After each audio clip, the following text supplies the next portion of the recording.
Good morning, everybody. It's great to be able to see all of you guys this morning, to be able to get to share the word with you guys today. We're going to be digging into some really important stuff. I'm excited to see what God does. Hey, you guys don't know Lane and Margaret Coy. You don't know them at all. I can almost guarantee it. They've actually both passed away, and he was a farmer and she was a farmer's wife. They were good people. Really good people. They actually had a kind of an interesting dating story. It's kind of sweet, but it's nothing exceptional. They got married just before he actually went off to war in Korea, and they ended up. He came back, and they ended up having 5 children, 4 girls, and a son who was stillborn. So they raised their 4 girls to know Jesus. They served in the church. They actually had a very unromantic job in the church where he would clean, and she would clean the church building. So they would pick up trash and clean the toilets and do different things like that. Again, not romantic, not really glamorous, nothing exceptional about that. They raised their kids. Their kids ended up getting married. All 4 of their daughters got married. They had one of their daughters who got a divorce. Nothing overly exceptional about that. So they walked with that. Margaret ended up in her 60s getting cancer. And she was a wonderful woman, but she got cancer and fought cancer for a while, really longer than maybe the doctors thought that she was going to be able to do, but she ultimately passed away. And after that, Lane spent some time and kind of in the wilderness in his life. He ended up getting remarried, and he worked in a tree farm, a nursery, kind of planting trees and doing different things like that. And walking with his new wife, he got to introduce her to a new relationship with Jesus, but ultimately she passed away as well. And he spent the rest of his life kind of working with widowers, other men who were like him. I mean, he'd twice gone through the feeling of having his spouse die. So he spent the end of his life kind of working with these men who had lost their wives to show them that things are going to be okay, even when things are not. Really great situation, but not overly exceptional, right? I mean, that's nothing amazing about that. Just a story. Lane actually got to the place at the end of his life where he got cancer, and then he was healed of the cancer, and so he spent the last few years of his life really trying to continue to stay active. He actually walked into his 90s. He would take his walker, and he would walk 3 miles a day, which some of us right now look at that and think, I don't know that I could walk 3 miles today, but he did that because he didn't want to stop working, so he would go walking, and he actually lived in an assisted living center, and so he would walk a path inside the center because he lived in a cold part of the country in the wintertime, and so he would walk 3 miles a day. This last spring, he didn't get out on Monday morning to go walk, and his daughter called to find out what was going on. He didn't answer the phone, and so she went over there to find Lane. He had passed away in his sleep, in his bed, 91 years old. That's life. That's it. Both of their stories were done. Now, last week, if you were here last week when Brandon was here, he shared with us Ecclesiastes chapter 2. Ecclesiastes chapter 2 is Solomon. Solomon, who was the king of Israel, who had everything available at his fingertips, said he tried it all. Solomon was, he tried building stuff, he tried working hard, he tried, making giant palaces for himself, and he said it was meaningless. It was like a vapor that just disappeared. He said he tried women, lots of women, and that didn't do much for him either. He actually, it's so funny to read the way he talked about it in Ecclesiastes chapter 2. He said he tried alcohol, but he said, I tried it intellectually, like a teenage kid. I just had to see what it was going to feel like, and these things. But ultimately he said that was meaningless too. And he said all these things that he did, right? He was going to build all these things. He was going to do all these things. But at the end of the day, even if he did all this stuff, he was going to die. Somebody else was going to get it. And that was the end of the story.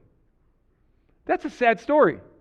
Right now, Brandon last week shared this, and there were some of us who were listening to the story. It's like, this is tough, man. This is tough. And as he was sharing this story, the hard part of this story, right, is that in a lot of ways, it's true. I mean, you build these things, you do these things. Now, at the end of chapter 2, Solomon says if God gives you a gift of being able to live these things and experience these things, then they matter.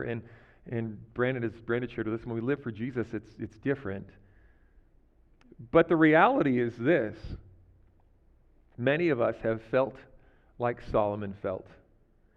Many of us have felt that thing that's coming.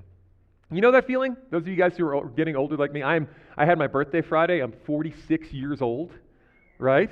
Which means probably I'm over halfway used up, right? I mean, there's a good chance that the other half is going to go, well, hopefully half. It could be, who knows, but I got a little ways in front of me, but not as long as I had behind me. You guys, anybody face that reality? You start thinking about it, and you're like, there's a chance there, and it's a weird feeling, right? To realize that this is kind of in front of you. When you're young, it doesn't seem like it's ever going to be that way. I got one of my daughters who just this morning is going to work for the first time. She's working right now at a job for the first time in her life at McCall's. Congratulations, welcome to the next 60 years of your life, right? It's just the truth. But for a lot of us, we're staring this stuff down, and listening to the story of Solomon can really feel that way, right? It can feel that way. Like you get up, you wake up, you're born, you wake up, you go to work, you work for a while, you get to a place where you retire a little later than you wanted to because you didn't save up quite as much as you wanted, and then you go to sleep. And it seems sad, but it doesn't have to be. We're going to talk today in 1 Thessalonians chapter 4 is where I want you guys to turn. I want to build on what Brandon talked about last week, because when Brandon said when we live for Jesus, it's different, it sounded like a Christian platitude. It sounded like something you say as a Christian when you're trying to make things sound good when just don't sound good. Like we're going to live, we die, we live, we work, we die, and yeah, but, there's God, so everything's okay. I want to tell you why it's not just a platitude.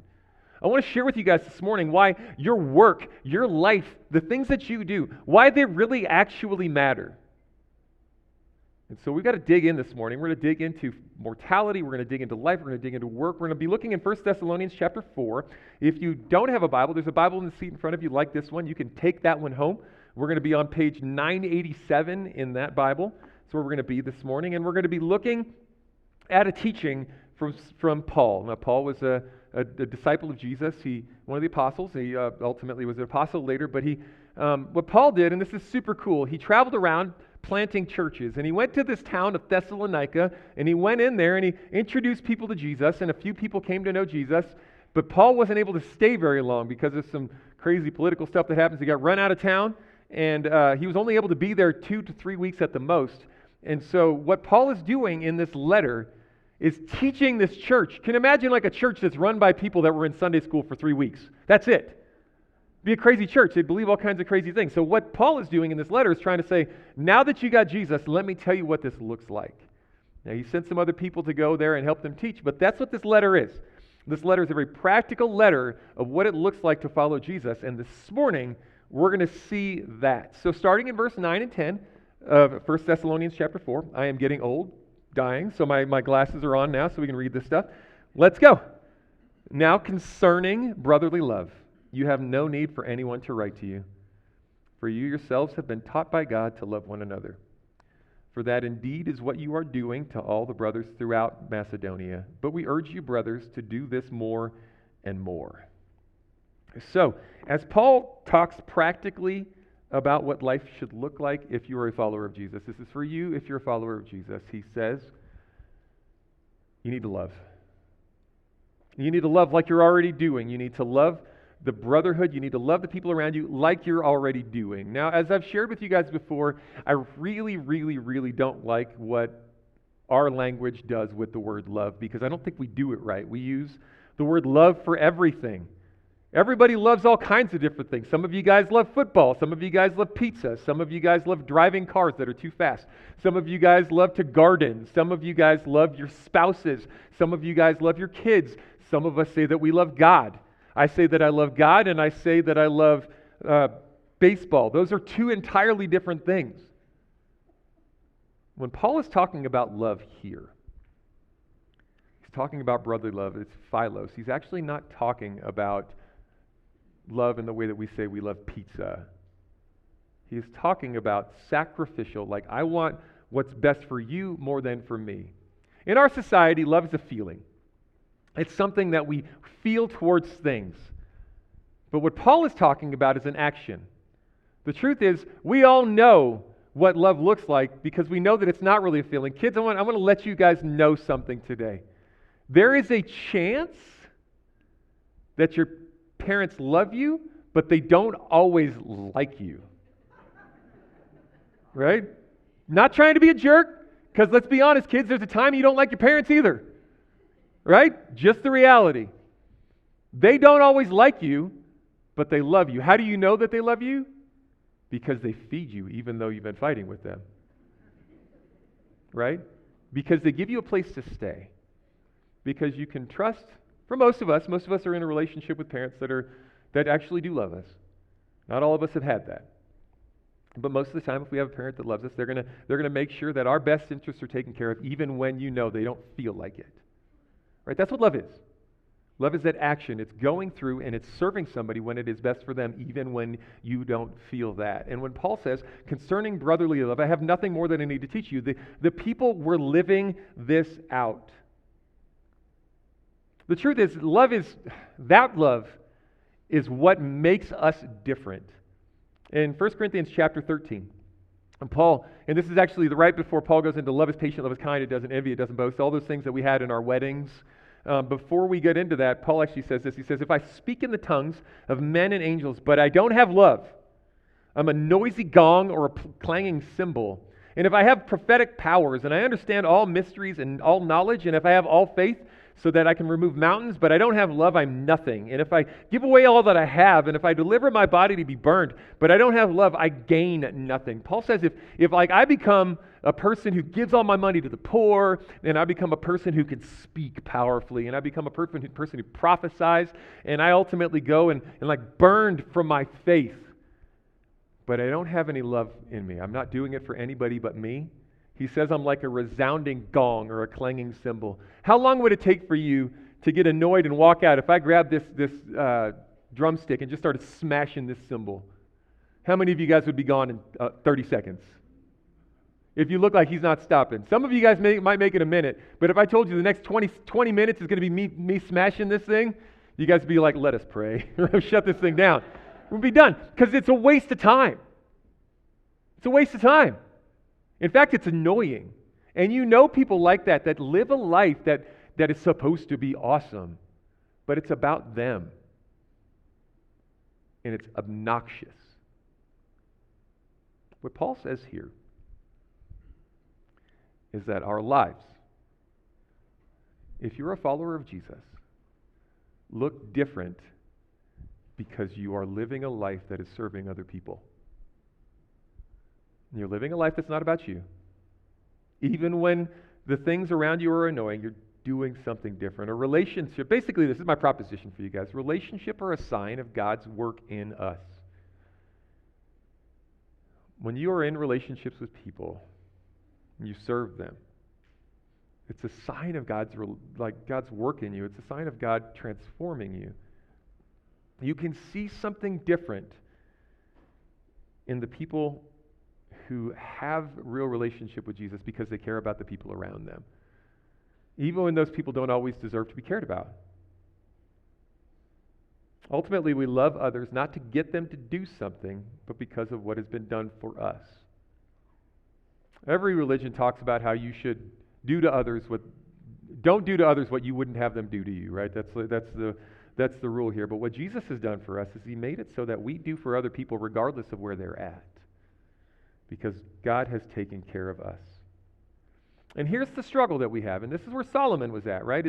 Is we get to this place where we just look and we're trying to do this for ourselves. I had one of the elders came up to me and he was talking about this the last service. He said, you read Ecclesiastes and it's a very selfish book. It's probably the most selfish book in the Bible. Because Solomon was trying to figure out everything for himself and to live selfishly. But what Paul is telling us is we don't live that separated life where I love some people but I don't love other people. We live this bifurcated life. Now that word bifurcated just basically means split. And it's this idea that I have the sacred side of me, that I'm good, I love God, and I love my wife, and I love my kids, and I love those close to me. And then I have the secular side of me, the work side of me, the New Mexico side of me, the give everybody the middle finger side. That side that we see in New Mexico. It's separated. And what Paul is saying is that division doesn't exist. Like a life that is built because of what Jesus has done is a life that shows, regardless of what is happening, that God is still working. And then he points towards how we live that out individually, and this is where this gets kind of shocking, okay? What we're going to read here in verse 11 is really kind of shocking to our common sensibilities. So when I explain to you what we're talking about here, it's going to start to sound a little weird. And to aspire to live quietly and to mind your own affairs and to work with your hands as we instructed you. So Paul says to love each other, and then he says to aspire to this, to strive to this. He says, strive to live quietly, mind your own affairs, and to work with your hands. Let's talk about these three things. One, live quietly. What is he talking about when he's talking about living quietly? He's really talking about the place of staying away from the drama and the rage and the anger and the things that are loud in this world, but being people who are focused on what's in front of them. Now, this is really, really hard. We need to have a chat about this. I'm taking off the preacher part, take the preacher hat. I'm just going to talk to you as a man with other people in this room who have been where I am. Our society is a loud, angry society.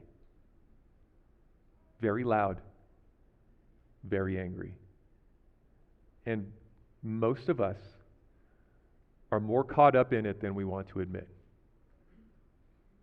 We're very caught up in everything that makes us angry.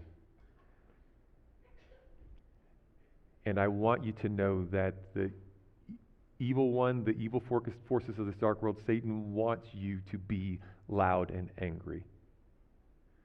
Because when you are loud and angry, it's almost impossible to worship God.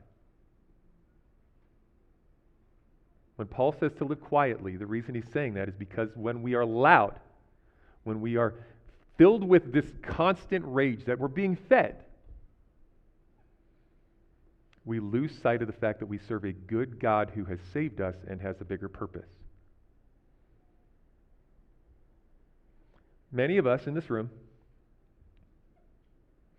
have spent multiple hours this week talking about all of the crazy, stupid stuff that is happening in our world today. Many of us in this room have spent multiple hours researching and studying all the crazy, stupid stuff that is happening in this world today. Many of us in this room have spent multiple hours sitting and watching news about crazy stuff with the stupid people that are in this world today. And many of us are angry about it, and I get it. But I want to let you in on a secret. The stupid people of this world are nothing new. It's not new.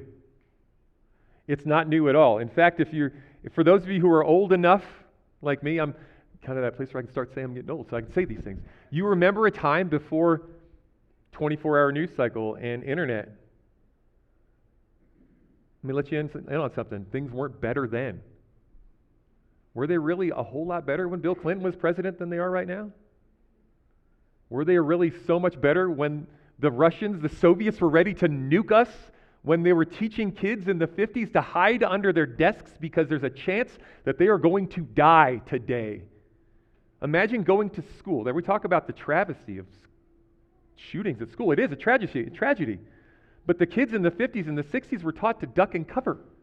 If you hide under your desk when the Russians nuke your town, you're not going to maybe die. That's crazy scary. It's always been a mess. And you want to know what the truth is? When Paul wrote this, the Caesar was Nero. Nero was the king. And just before that, the king was Caligula. Caligula was a monster who actually, when he bathed, he had children in the bathtub with him, nibbling on him, calling him his minnows. That's a monster. Nero, during this time, just right after this, took Christians, strung them on poles, and burned them as candles for his parties. That's a monster. Why didn't the church say something? Why didn't Jesus say something? Why didn't the disciples say something? Why didn't they stand up and just run that guy out of town? Should they have? Maybe. But was it going to make the evil stop? What if? This is hard. Like Brandon said, this is a hard teaching. What if you are a follower of Jesus, what if our job, what if God has taken us and He has placed us behind enemy lines in a place that is against us, and He's placed us behind enemy lines, and our job is to rescue people out of that, to build a beachhead like we've been paratrooped, that's not a right word, but we've been dropped in. And our job is to bring people in, to bring in a community, to be different so that the world can see it doesn't have to be this way. When Paul says to live a quiet life, maybe he's talking about that, to be a type of people that are a refuge instead of a type of people who are just antagonizing the anger. I don't even know how to do this, but I know what Paul is saying here really lines up to what Jesus did.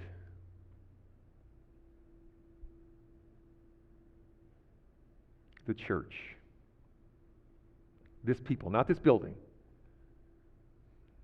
This people are a people who can show something different, but it starts when we show peace, when everything else is dramatic.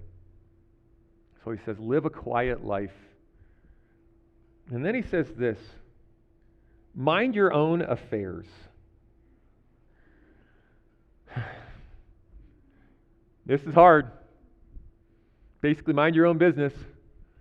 Don't get caught up on the gossip as the kids talk about spilling the tea. I like the tea, right? It's kind of fun. You guys know that feeling when you hear somebody talking about somebody else, you're like, oh, what's this? You know? Kind of sneak in there trying to hear what's going on. It's fun. It is fun. It is fun. You know why? Because we like to hear when other people are struggling. Just do. It's called Schadenfreude. It's a German word, and it means like rejoicing in other people's pain. Right? It's this feeling of like, you know that feeling that you get in your stomach when you hear somebody who's kind of like a jerk and then they get their comeuppance and you're kind of like, well, bless his heart. Poor little guy. That thing is not of God. It's fun, but it's not. And what Paul says here is that when we can stay out of other people's stuff, it makes us people who others can trust. And I'm not saying I have this down myself perfectly. It's so hard. I think that this is actually one of the main struggles that, look, there are battles that Christians have. There are certain sins that we don't talk about. We'll talk about porn, and we'll talk about staying away from adultery, and we'll talk about lying, and we'll talk about stealing, but we don't talk a lot about gossip, that kind of selfishness. But Paul is challenging the church to be different, because when we are different, when we are this way, others can trust us. And we establish that beachhead. We establish that community. When we don't do that, it's a dangerous thing. I've been in the ministry now for 25 years. Again, old. And I've seen stupid stuff in churches, man. I've seen churches try to tear themselves apart over the size of a door. Do we want this size of a door or a double door? Burn them to the ground, ready to fight with each other over something that doesn't really matter. Because we get into this gossipy thing. But Paul says, live quietly, mind your own stuff, and ultimately he says this, work with your hands. Let's talk about your job. Let's talk about the truth of the matter. Paul challenges us to be a people who just work, who just show up and do it, and show up and live it out, and do the work in a way that looks different. You guys don't feel sorry for me, and you shouldn't. But in ministry, one of the things that I've found is there is a frustration of feeling like things are never done. I love getting to share Jesus with people, getting to see people come to Jesus, but even after I see people come to Jesus, they're not completed, right? There's never a point when people are done. And so there's going to be pain, there's going to be things that you walk through, and you're going through those things, and it's hard. How many of you guys have jobs where you feel like, I'm just never done? And I'm doing that, but there's always something else, and there's just never a time when things are done. And I get burnt out, and I get tired, and I feel like things are never done. That's the reality of the existence that we're in right now. But what Paul says, if you continue to show up, continue to do the work, continue to do the mundane things, you are assigned to the world of God's power. When you continue to show up, you stop being a burden to other people. You're assigned to them. How do I know that? Verse 12. And may the Lord make, I did this last time too, this side, sorry. So that you may walk properly before outsiders and be dependent on no one. Paul says that when we do these things, when we live quietly, when we mind our own affairs, when we do the work, we walk properly so that other people see us. The outsiders see us. And they see that we're living it, and we ultimately become dependent on no one. Right? We become people who other people say, that guy's got it together, that lady's got it together. Not that she's always perfect, not that he's always right. But man, it's like he doesn't quit. It's like she doesn't give up. These are the type of people who just show up. So when we talk about bringing worship to work, what I want to challenge you guys with today is the idea that when you just show up, that is an act of worship to God. Like when you just show up and do your work, you can do it as, okay, God, I don't want to work today. I'm feeling sick today. Think I'm going to stay home. When you just get up and you show up and you do it, that is a sign to other people of the goodness of God. And ultimately, it's a form of your worship towards God. When you do that, you live it out, you example it to your kids, and you example it to the people around you. And ultimately, Paul teaches the church, you become a people who are different. So here's my simple bottom line. Every area of your life can be a place of worship. When you just live it, when you stay away from the gossip stuff, when you stay in this stuff, when you just live that out, that becomes a place of worship to God. Other people look at you and it's different, but it's not about the other people. Ultimately, it's about you and God. When I show up to work and I don't want to do it, it's because I want to worship God. When I love my wife and my kids and I'm in a bad mood, it's because I want to worship God. When I show up and I see somebody that is angry with me, and I don't go chase them down, it's because I want to worship God. And in those simple things, good things start to happen. If you are building a fence, build it straight. If you're mowing the lawn, mow it well. We don't have lawns here. So if you're mowing the weeds, mow them well. Right? If you're into particle physics, stay curious. Do these things in a way that matters. You will be assigned to the people around you of God's goodness. So here's what I want you to do. 3 things I want you to do. With your head, I want to ask you to memorize 1 Thessalonians 4:11. And that's that part I was just talking about. And to aspire to live quietly, to mind your own affairs, to work with your hands as we instructed you. So the 3 things we want to do. We want to live quietly, mind your own business, and work with your hands. That's 1 Thessalonians 4:11. Live quietly, mind your own business, and work with your hands. In those things, you look different than the world around you. Everybody around us doesn't want to live quietly. Everybody around us doesn't want to mind their own business. And everybody around us doesn't want to do anything. So just show up and be different. And that's going to show something different. With your heart, pray today that God will show you places where your life has become stale. Because what happens is when we're not doing that, we become stale. It's hard to stay excited. It's hard to stay fired up. when we're in this grind, when we feel like Solomon, everything feels meaningless. What Paul is saying today is it's not. And finally, with your hands, got a weird challenge for you guys this week. Finish something, a project. Finish a project. Work with your hands. Here's what I want to ask you to do. Wives, don't look at your husbands. Don't do it. Don't do it. You know that door that you want to fix? Get it done. Find a project. Get the project done. Find something and get it done, because there's a cool thing that happens when we finish something. You know what it is? There is a feeling of like, I did that today. And rejoice in that as an act of worship to God. There is such a great thing in knowing that you got something done. It's a beautiful gift. I love mowing a lawn or weeds because I can look back and say, I got that finished. Find that and get it done. You don't know Lane and Margaret Coy. You don't know them. But you know me. Lane and Margaret were my grandparents. And wonderful people. They were wonderful people who lived a quiet life and worked with their hands. You don't know what it was like to go to their house, the only place that you knew in the entire world where things were not flipping out. You don't know what it was like to get up in the morning and walk out and see Margaret making breakfast and Lane sitting there at his Bible. And to go sit down and have some orange juice and look at the wall and see pictures of all of the grandkids and then pictures of these other young women. I asked them, who are these young women? Who are these people? I didn't say young women because I wasn't grown up. I said, who are these people that aren't us?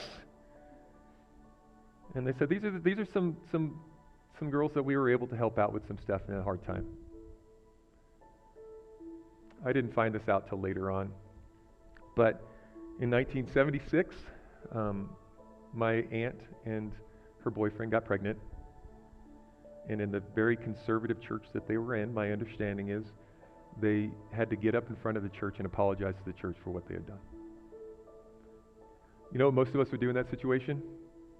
Peace out, church. Right? That's hard to even imagine what that's like.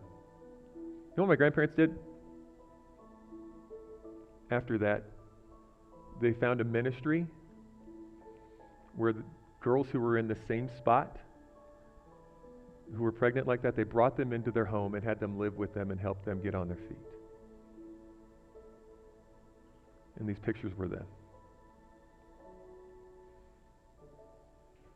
Their daughter, my mom, divorced my dad out of worry for us and moved us to New Mexico, and my grandparents were disappointed, but they understood.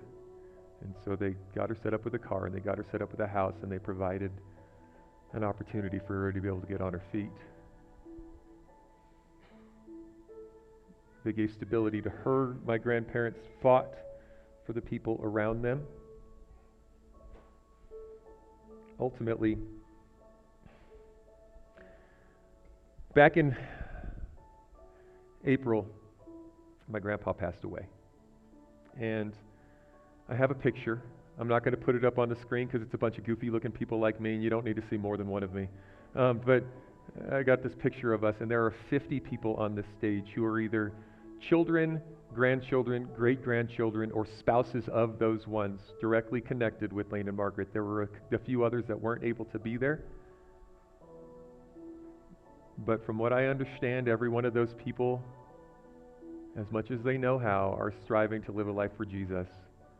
And every one of those people are striving to raise up their families to know Jesus. Every one of those people is being that in the world that they live in, striving to be people who live peaceful lives. Solomon tried to convince us that life is meaningless. And if you're living a selfish way that Solomon was doing for that, just living for right now, it can kind of seem that way. But I'm going to tell you right now, because of what Jesus did, it doesn't have to be. My grandparents, who had, you don't know, are leaving a legacy, who are leaving a legacy of people who are spreading peace to the world. And that can be you and me.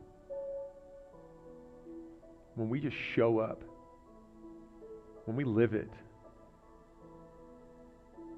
we show the world and our own families something different. And man, God can do something with that.